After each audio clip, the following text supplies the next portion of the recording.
Hello champions. मैं हूँ लक्ष्मी मित्तल। आज हम 11th का पूरा सिलेबस एक ही वीडियो में गो थ्रू करने वाले हैं। अगर आप मैथ से दोस्ती करना चाहते हो या मैथ एग्जाम को एक्सेल करना चाहते हो तो ये वीडियो आपके लिए है। यार सच बताओ, कितनों को लगता है मैथ्स का सिलेबस देखते ही यार ये कब खत्म होगा? कभी एनसीईआरटी, कभी आरडी शर्मा, कभी स्कूल्स के असाइनमेंट्स। टेंशन मत लो, मैं हूं ना। आज आपको सिर्फ सिलेबस नहीं बताऊंगी, हर यूनिट के लिए एक परफेक्ट स्ट्रेटेजी बताऊंगी, उसे कम टाइम में कैसे फिनिश करना है। तो सबसे पहले आपको कौन सी बुक्स परचेज करनी है? आपको लेना है एनसीईआरटी, एनसीईआरटी एग्जाम्पलर, और कोई भी एक अदर रिफ्रेशर आप ले सकते हो, आर डी शर्मा या M L Agrawal. Now unit wise weightage में फर्स्ट यूनिट आपकी है sets and functions, and weightage for it is 23 marks. Second unit, algebra, weight is 25 marks. Unit 3, coordinate geometry, weight is 12 marks. Unit 4, calculus, weight is 8 marks. Unit 5, statistics and probability, weight is 12 marks. Unit 6 is nothing else but this is your internal assessment which carries 20 marks. You need to prepare practical file, viva, and year-end activity assessment. This complete carries 20 marks. So this is your internal assessment and 80 marks का आपका paper होगा year and में। 80 plus 20, this is your 100 marks का complete paper. अब चलते हैं unit wise syllabus पर। तो सबसे पहले आपका फर्स्ट चैप्टर है sets. This is very important chapter, a new chapter. You have never heard of this word till your 10th class. So in this chapter you will be learning what is sets, what are the types of sets. जब भी हम एक नया algebra पढ़ते हैं तो फिर हम ये सीखते हैं कि क्या हम उसे ऐड, सब्ट्रैक्ट, मल्टीप्लाई, डिवाइड कर सकते हैं।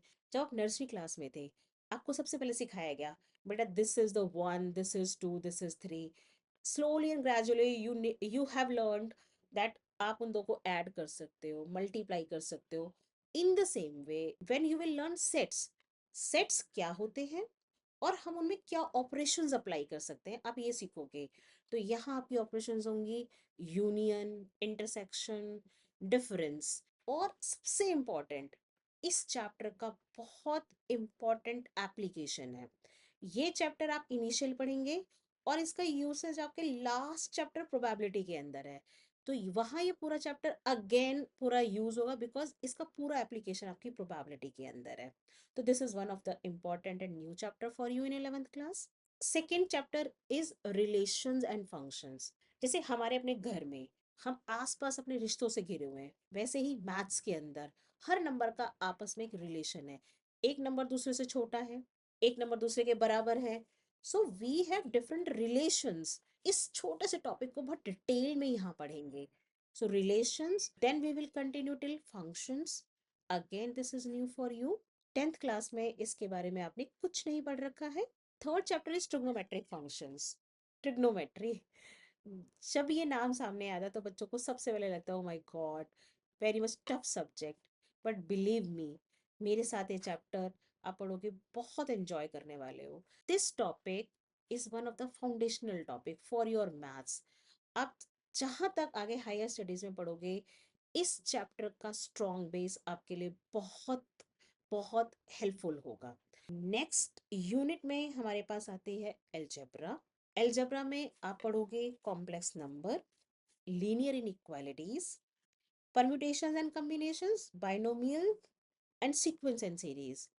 इन सभी में थोड़े जाना पहचाना सा नाम है सीक्वेंस एंड सीरीज। यस, आपने अर्थमेटिक प्रोग्रेशन एपी पढ़ा है और यहाँ अब आप थोड़ा सा आगे करोगे arithmetic mean and geometric mean, आप इतना पढ़ोगे। ये चैप्टर पहले से अब डिलीट हो चुका है। इस यूनिट का जो सबसे पहला चैप्टर होगा कॉम्प्लेक्स नंबर। तुम्हें याद है 10th क्लास में जब जिस वक्त हम आपको सॉल्यूशन ऑफ क्वाड्रेटिक इक्वेशंस सिखा रहे थे, वहाँ एक पॉइंट आता था कि discriminant when discriminant is less than zero. If discriminant is less than zero तो रूट के अंदर नेगेटिव साइन बचता था, तो हम कहते थे नो रियल रूट एग्जिस्ट, और उस पॉइंट पे आपके सॉल्यूशंस आप लिखते थे no real root exist. That is the point, that is the point to think कि क्या ऐसी कोई प्रॉब्लम यूनिवर्स में है जिसका सॉल्यूशन एग्जिस्ट नहीं करता। तो this complex number is the solution for that problem. तो complex numbers are extension to real numbers.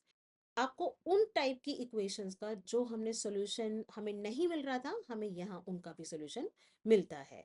सो यहाँ आप नई टर्म्स सीखेंगे। आयोटा, अंडर रूट के अंदर -1 is called iota. Then complex numbers क्या होते हैं, अगेन हम उन्हें कैसे ऐड सब्ट्रैक्ट कर सकते हैं, कैसे मल्टीप्लाई कर सकते हैं, उनमें क्या ऑपरेशंस हैं। देन क्या हमारी पोलर फॉर्म है, हमारे पास क्या थीटा आर्ग्यूमेंट, एक नया आपका यहाँ कार्टेशियन प्लेन आपका बनता है आर्गन प्लेन। सो ये सारी नॉलेज आपको यहाँ कॉम्प्लेक्स नंबर में मिलेगी। इसके बाद आपका आता है chapter linear inequalities. Linear equations, आपको पता है बेटा, जहां वर्ड आ गया इन इक्वेशन, वहां आपकी एक साइड दूसरे साइड से या तो छोटी है या बड़ी है। तो ऐसी सिचुएशन में आप कैसे सॉल्व करेंगे?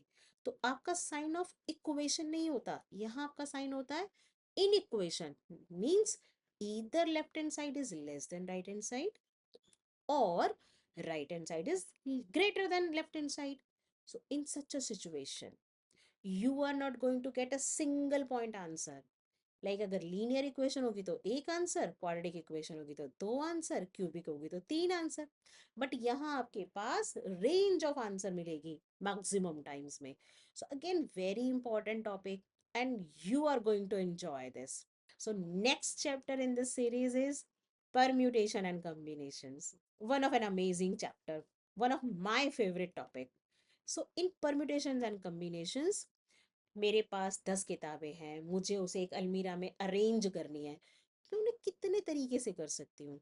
मेरे पास 3 शर्ट, 3 जीन्स हैं, मैं उन्हें कितने तरीके से मैचिंग करके पहन सकती हूँ, एंड वगैरह वगैरह वगैरह। आप यहाँ नंबर ऑफ तरीके, नंबर ऑफ वेज सीखेंगे कि in how many ways you can arrange certain number of things, and this is very very important to become a good strategist. अगर आपको स्ट्रैटेजिस्ट बनना है तो इस चैप्टर की मास्टरी बहुत जरूरी है आपके लिए। Next chapter is binomial theorem.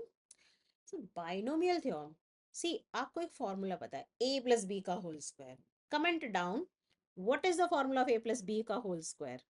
Yes, A plus B का whole square everyone knows, A plus B का whole cube, A plus B की power 4। No, what about A plus B की power 10? Can you right? You need to think. What is the formula for a plus b की power 50? Do you think is it possible to write? Yes, absolutely. It is possible to write. For the answer of this question, this expansion, here is the binomial theorem.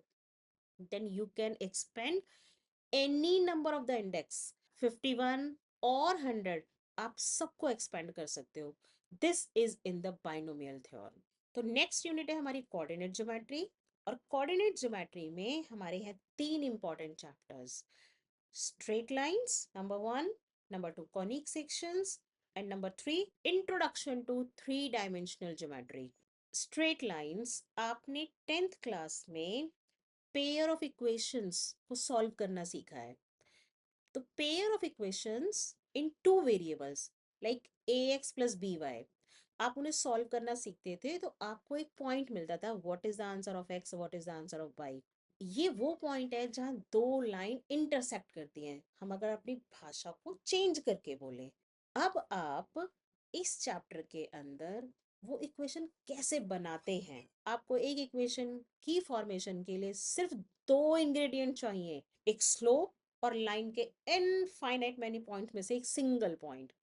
यदि आपके पास ये 2 चीजें हों तो आप किसी भी लाइन की इक्वेशन बना सकते हो। और एक और अमेजिंग पॉइंट, आप सिर्फ इक्वेशन को देख के उसकी पूरी जन्म कुंडली खोल सकते हो।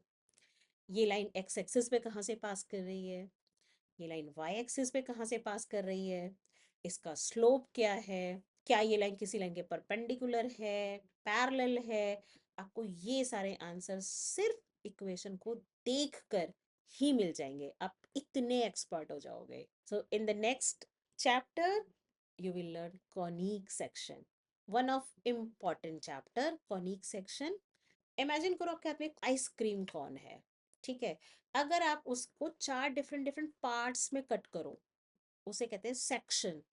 तो सेक्शंस ऑफ कोन, हम यहाँ डिफरेंट सेक्शंस पढ़ेंगे। कब सर्कल मिलेगा, कब एलिप्स, कब पैराबोला या कब हाइपरबोला, हम यहाँ ये सब सीखने वाले हैं। And introduction to 3D geometry के अंदर अब तक आपने 2 डायमेंशनल ज्योमेट्री पढ़ी हुई है। अब हम स्पेस के अंदर भी बात करेंगे कि जब 3 एक्सेस परपेंडिकुलर होती हैं तो 8 ऑक्टेंट्स होते हैं। किस तरह के पॉइंट्स होते हैं प्लेन में, स्पेस में, क्या एक पॉइंट का प्लेन से डिस्टेंस है, दो प्लेन के बीच में डिस्टेंस कैसे हम निकालेंगे। ऐसा फील हो रहा है ये बड़े बड़े वर्ड्स जा रहे हैं, बट ये बहुत इजी और बहुत इंपॉर्टेंट है। अब बड़े आराम से सीखोगे, believe me, I promise you कि आपको ये टॉपिक्स बड़े आराम से समझ में आएंगे। Just stay with me. चलते हैं अब आपकी 4th यूनिट, ये हमारी कैलकुलस होने वाली है।